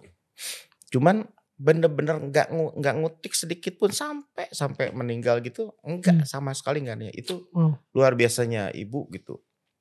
Dan ya mundur sedikit ke itu kan kejadian tuh, itu tuh kejadiannya kalau nggak salah September 2000 gue berhenti. Nah gue tuh ulang tahun kan Agustus 2000, yang tahun 2000 Agustus itu. Pas gue lagi ada di Bandung juga, gue lagi di hotel. Lagi nginep di hotel gitu. Gue udah sampai dijemput sama kakak gue almarhum. Head pulang. Mama nyuruh pulang katanya. Udah dibikinin tumpeng. Dia bilang gitu, nasi kuning. Kan kamu ulang tahun katanya. Gitu. Tapi ya itu lagi puncak-puncaknya rusaknya lah gitu. Pulang ke rumah. Itu tuh gue inget banget tuh. Sampai di rumah tiba-tiba nyokap udah berdiri aja nungguin pulang. Cium seperti biasa. Terus tiba-tiba ada 2 sahabat sekolah gue yang sampai sekarang jadi sahabat dari SD, SMP sampai sekarang kita masih main. Wow, gokil. Jadi itu teman-teman yang lama gitu ya, maksudnya teman-teman tapi dari bukan yang zaman sekolah. lo. Enggak. Dipanggil mereka. Jadi kayak gini loh, gue kalau si Anto sama Irwan kayak intervention gitu. Kok ada di sini bilang gitu. Suruh mama datang katanya gitu. Oh wow. Jadi kayak yang gini, kayak ngingetin lagi lu masih punya sahabat lama loh yang sehat, kayak gitu. Cuma disediain tumpeng, terus ditemenin ada tuh teman gue gitu. Terus habis itu berdoa. Mama itu berdoa, gue tuh isinya lupa ya. Cuman dalam hati gue gini, kenapa dia doanya kok tahu banget kalau gue lagi rusak ya Allah gitu. Kayak ngedoain supaya gue cepat sembuh istilahnya. Ibarat katanya seperti itu. Panjang dengan karena kan nyokap tuh almarhumah tuh ahli ngaji, pokoknya udah ahli ibadah lah gitu. Itu doanya sangat panjang dan ya Allah kok dia tahu sih gue lagi hancur gitu. Sampai besoknya abis dari situ tuh gue pulang ke Jakarta. Biasanya yang gue tuh selalu ngasih uang, ngasih baju, ngasih apa. Itu tuh hari itu tuh besoknya tuh sampai mau pulang Jakarta tuh mama tuh kayak gini, nih bawa 500.000 gitu. Mama buat apa bilang gitu. Iya padahal emang lagi gak punya duit sih gitu. Enggak lah kamu perlu kayak gitu. Enggak mah gitu. Sok nahan gitu kan. Enggak, dia lagi perlu ini duit gitu. Ini duit ini juga uang yang selama ini Hadi selalu kasih, mama simpan gitu. Aduh itu berarti kenapa sih dia tahu banget kita nggak cerita, kita nggak mengekspresikan segala macam, tapi ibu tuh memang ada darah yang mengalir dan dia tuh sangat tahu, tapi benar-benar nggak yang gue tuh anehnya dia nggak marah, nggak ngejudge, nggak apa gitu. Sampai yang terakhirnya kayak gitu.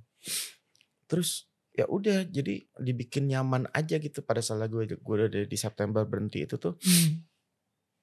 Rasanya sama mereka kayak nggak ada apa-apa gitu. Itu yang bikin gue ya Allah gitu ya, bersyukur banget punya orang tua terutama ibu yang benar-benar yang kayaknya ini tuh salah satunya adalah memang mukjizat yang terjadi pada saat itu bisa berarti karena doa dan juga kasih sayang dari ibu yang nggak pernah putus doain anaknya. Ibu padahal tahu tapi mungkin dia diem aja karena nggak pengen mempermalukan Kang Hedi juga. Tapi yang menarik adalah ketika lu lagi, gue yakin sih kayak pas lagi tidur 6 hari itu kelihatan kayak orang sakau ya.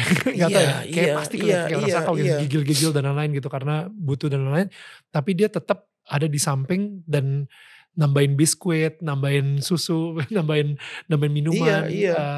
Walaupun ya, wow, that's ya. Enggak yang maksudnya gua mungkin terlihat gua pas lagi keluar dari kamar gua ke kamar mandi segala macam, dia cuman ngelihat begitu aja gitu ya, enggak yang, Hmm, ya mungkin sesekali seingat gua sih mungkin, "Adi makan nggak?" Gitu, "Tuh jangan lupa hmm, biskuitnya," gitu-gitu.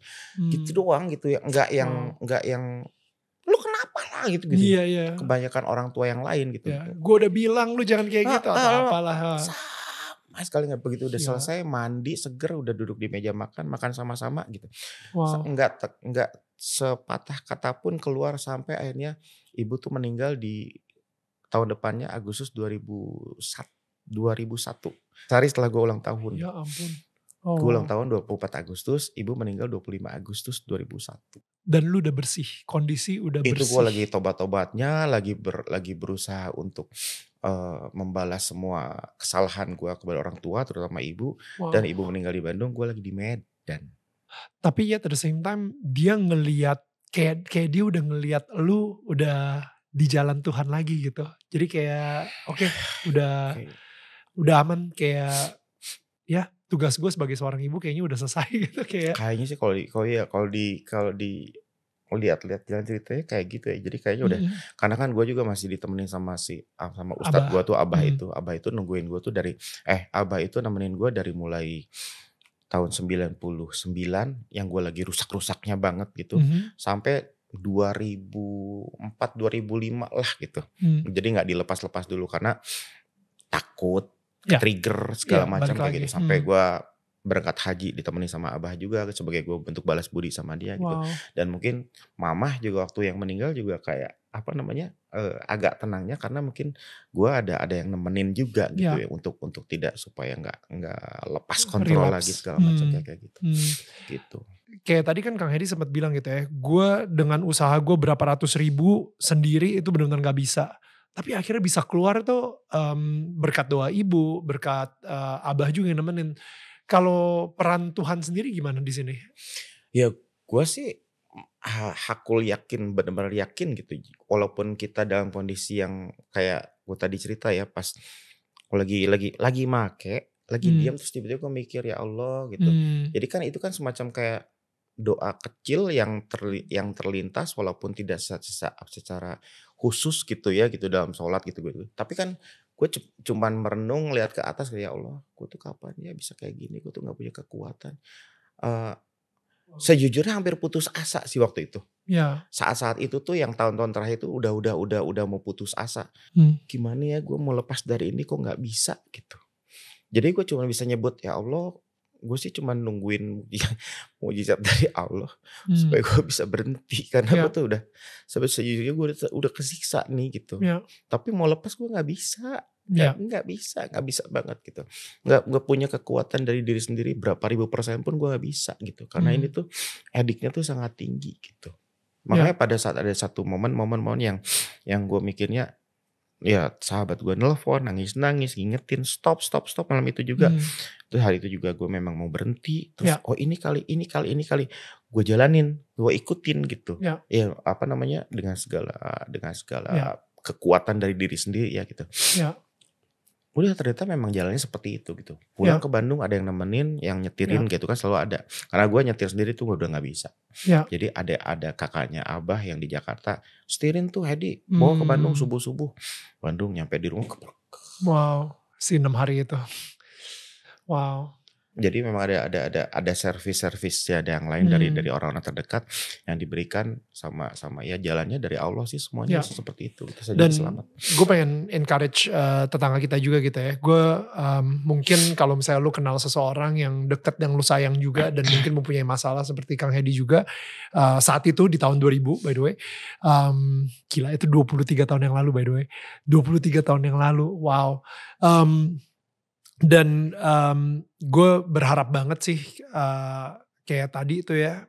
Mungkin dimulai dengan doa dulu aja, doa bahwa lu benar-benar emang pengen keluar dari ikatan narkoba, apapun addiction, ikatan kecanduan yang lu punya gitu. Dan emang bener kata Kang Hedi juga bahwa kita nggak bisa ngelakuin ini dengan kekuatan kita. Ketika kekuatan kita itu udah stuck, udah mentok, apapun yang kita cobain juga gagal terus, saatnya menggunakan kekuatan Tuhan sih.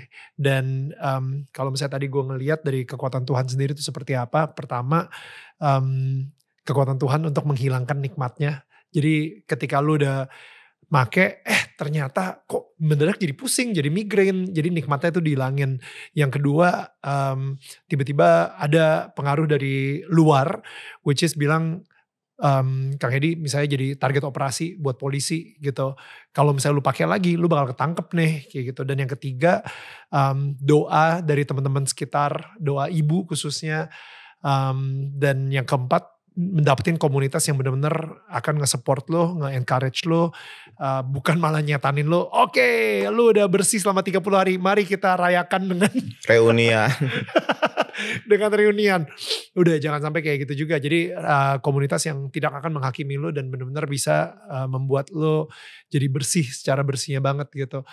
Akhirnya sahabat-sahabat yang pertama kali cekokin lo, yang tinggal di Tebet, itu gimana? Apakah mereka Masih temenan sampai sekarang. masih temenan? Masih temenan, tapi ya udah saling melupakan kejadian yang dulu aja gitu. Wow. Karena emang mereka memang temen deket banget sih. Teman-teman deket banget gitu. Yang gak bisa lepas dari hari-hari gitu. Mereka sendiri akhirnya lepas dari sabunya gimana? Ya urusan mereka sendiri. Tapi lepas juga, tapi lepas. Mereka sih lebih gak harian kayak gue. Mereka tuh lebih ke apa, weekly atau apalah gitu. Maksudnya kadang-kadang bercanda gitu, ya karena lu mah susah. Gak kayak gue mah duitnya banyak. Lu mah dapat barangnya. Makanya kita bercandanya kayak gitu. Iya lu tuh dulu gila banget. Ya gue mah yang ngasih banyak, yang apa banyak. Kayak gitu. Kalau jadi orang tuh ada yang kan cuman occasion aja, ada yang ulang tahun aja, ada apa gitu.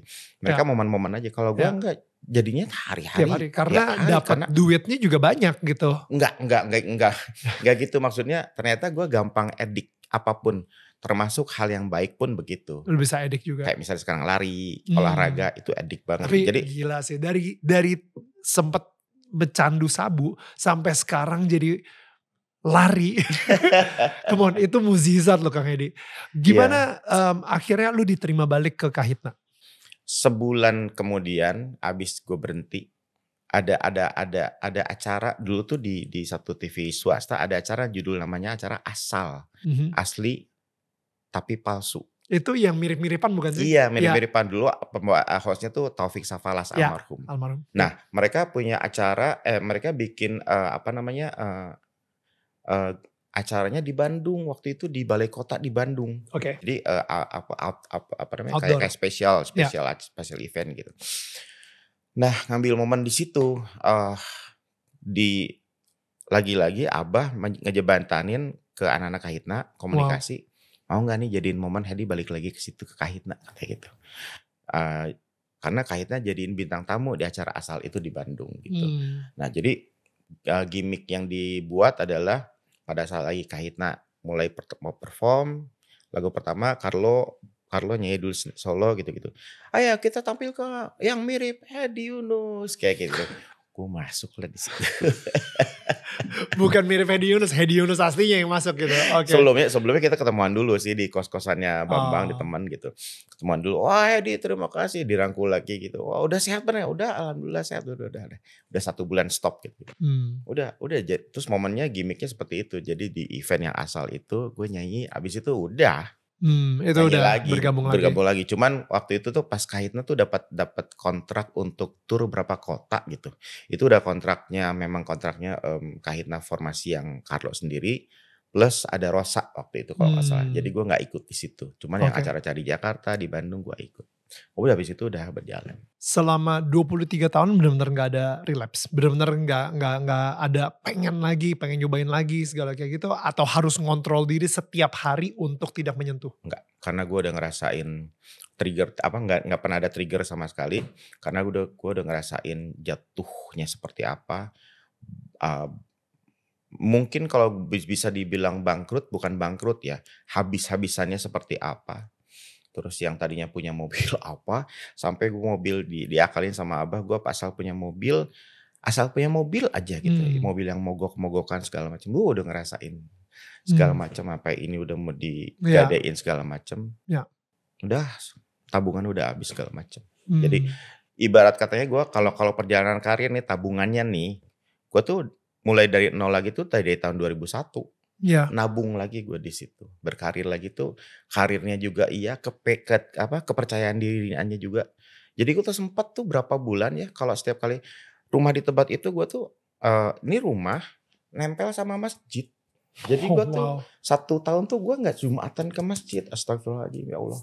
Makanya gue sholat tobat tiap malam waktu itu karena azan gue denger gitu. Tapi pas gue udah berhenti, gue mulai jalan kaki sendiri ke masjid kan. Itu Nil, jumatan aja itu gue gak pede loh. Awal-awal ya. Kayak anak sekolah baru gitu, terus keringetan gitu. Kayak orang pada ngeliatin gitu. Masih ada efek-efek apa ya gitu. Cuman maksudnya ya udah itu. Lu ngerasa kotor banget gitu. Tapi ya sebulan 2 bulan lah mulai adaptasi. Mulai berani kesap yang paling depan. Tadinya gue di belakang, di pinggir, mana gitu-gitu. Karena gue ngerasa yang ini kayak gue tuh anak baru yang orang pada ngeliatin kayak gitu. Lama-lama orang pada tahu, duduk-duduk ke depan. Akhirnya ya sebisa mungkin kalau Jumatan gue sap yang di depan. Sepertinya 2001 itu momen lo tobat dan mempunyai hubungan yang lebih intim lagi sama Tuhan gitu ya. Itu gimana tuh sampai hari ini? Kayak kedekatan lu sendiri gitu, mukjizat-mukjizat yang lu rasain juga dari Tuhan. Kalau gue sih rasanya tuh sekarang yang semua yang terjadi itu memang rezekinya dari Allah gitu.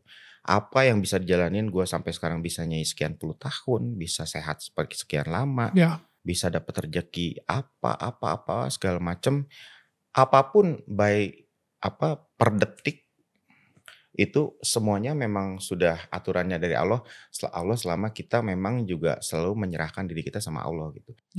Gue tuh rajin meminta sama Allah supaya Allah pekerjaan aku supaya tetap lancar, diberikan kesehatan untuk bisa bekerja, beribadah dan juga bisa berbagi. Itu yang penting.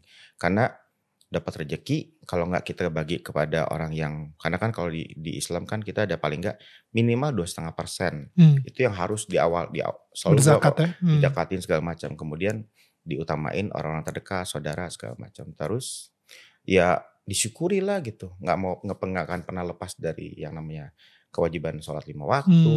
Paling nggak sholat ya serusak-rusaknya kita, sehancur-hancurnya kita, hari-hari kita juga masih nggak benar ya. Tapi maksudnya paling nggak sholat nggak lepas, itu aja. Iya sih, sampai akhirnya lu bisa bikin lomba lari again. itu sesuatu yang amazing Kang Edi. Dan Kak Hitna sendiri juga justru sekarang ini salah satu bilangnya band ya itu. Band yang sampai sekarang masih sangat diperhitungkan. Pas lagi pandemi juga Kak Hitna yang ngejok mulu gitu, yang lainnya udah kayak nggak ngapa-ngapain, malah kalian konser di mobil ya kan yang orang-orang di dalam mobil habis itu ngedengerin, keren banget sih. Jadi I think luar biasa banget sih, kayak Tuhan bekerja di dalam hidupnya seorang Hedi Yunus. Amin. Thank you banget udah share cerita tersebut, dan gue ngeliat justru Kak Hitna jadi semakin sempurna dengan cerita-cerita yang tidak sempurna seperti ini, cerita yang benar-benar humanis banget. Dan dari grup-grupnya Kak Hitna sendiri justru malah kalau gue jadi Mas Yofi misalnya gitu ya, udah gue keluarin sih. Beneran. Ini udah gak kondusif, ini malah mengancam nama Kak Hitna sendiri. Most probably gue keluarin, bukan diskors gitu. Tapi justru malah menerima lagi selama waktu sebulan. Itu menurut gue mereka itu mempunyai jiwa yang besar banget gitu. Antara gak mau kehilangan, tapi ini anak memang mesti dikasih tahu gitu. Iya. Emang ada konsekuensinya, dan konsekuensinya diskors gitu. Dan itu sekarang ini kan kebanyakan orang yang udah kita terima aja, kita maafin dia, tapi tanpa konsekuensi gitu. Jadi I think itu bijak banget untuk memberikan konsekuensi untuk Kang Hedi sendiri. Sebelum Kang Hedi masuk ke Kak Hitna, berarti almarhum Carlo Sabo udah duluan ya di Kahitna ya? Dia udah lebih duluan. Dia itu karakternya seperti apa sih kalau misalnya di Kahitna sendiri gitu? Maksudnya kayaknya Carlo meninggal tahun ini atau tahun lalu ya? Tahun Carlo tahun 2023? ini 17 Mei, 17 April atau Mei gue lupa. Pokoknya sebelum lebaran deh. 17 April 2023. Iya, 2 hari 2023. sebelum lebaran. Gue lagi di Bandung. But how was that untuk Kahitna sendiri gitu? Aduh, satu momen kehilangan yang luar biasa kalau Carlo tuh. Kalau itu iya, Carlo dan Kahitna itu kan maksudnya kita udah sama-sama hampir 37 tahun barengan, tiap hari ketemu dari yang mungkin lebih sering ketemu sama Carlo daripada kakak gue sendiri ya gitu. Jadi pada saat lagi Carlo meninggal tuh apa namanya? Kayak badai petir yang bener-bener yang gitu terus Carlo meninggal gitu. Karena pas lagi kan dia habis pasang ring tuh. Sorry, pasang ring 19-nya dia meninggal. 19 April 2023 dia meninggal. 17-nya itu baru pasang ring. Harusnya tanggal 18 1 hari pasang ring dia duduk 2 apa 3 gue lupa gitu. Di rumah sakit dia selalu update gitu. Nah, tanggal 18-nya harusnya dia keluar, cuman kondisinya tidak membaik gitu. Ada yang tidak membaik jadi nggak diizinin keluar dari rumah sakit gitu. Tanggal 19 ada yang semakin tidak membaik tapi dia masih hari-harinya di kamar normal gitu, masih ngobrol, ada tamu datang gitu kan. Itu kan di Jakarta kan. Gue udah di Bandung. Gue udah mudik di Bandung gitu. 19 malam jam 10 malam kita dengar kabar kalau meninggal. Gue lagi buka bersama teman-teman di Bandung. Terus tiba-tiba yang telepon Arman. "Dot, Carlo meninggal." "Apaan sih?" Bilang gitu. "Enggak," gitu. "Iya, ini masa gue bohong masa ini adiknya Denny, istrinya Yofi masa bohong gitu." Gue matiin, gue lihat baru handphone gue buka gitu, gue lihat grup Yofi, "Innalillahi Carlo." Itu di restoran waktu itu gue teriak gitu. Terus ngomong ke ada teman Teh Rizka itu kenal baik juga gitu. "Teh Rizka, Carlo meninggal." Kita baru kumpul beberapa hari yang lalu ini sebelum sama Carlo gitu. "Carlo meninggal." Udah.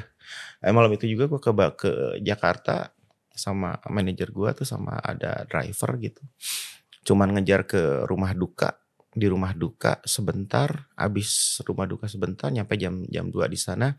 Jam 4-an gue cabut lagi ke Bandung. Jadi cuman untuk bisa ngelihat di rumah duka aja, mereka dimandiin segala macam. Gue balik lagi ke Bandung. Jadi habis imsak gue udah sahur imsak, gue balik lagi ke Bandung. Udah dari situ, udah.